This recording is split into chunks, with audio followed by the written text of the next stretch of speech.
Ihwal Barokah terpaksa harus menginap di balik jeruji besi lantaran menyebar foto bugil pacarnya berinisial NI.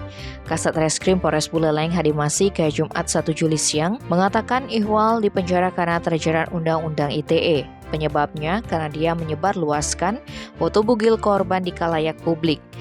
Kepada polisi, Ihwal Barokah mengaku dia nekat menyebarkan foto bugil mantan kekasihnya yang berumur 24 tahun lantaran sakit hati dan kecewa karena cintanya diputus.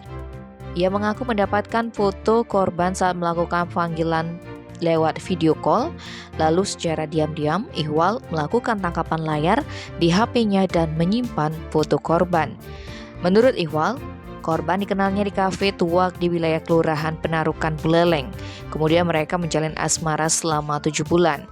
Foto bugil yang tersebar itu sampai kepada korban. Karena merasa dipermalukan, korban NI lantas melaporkannya ke Polres Buleleng.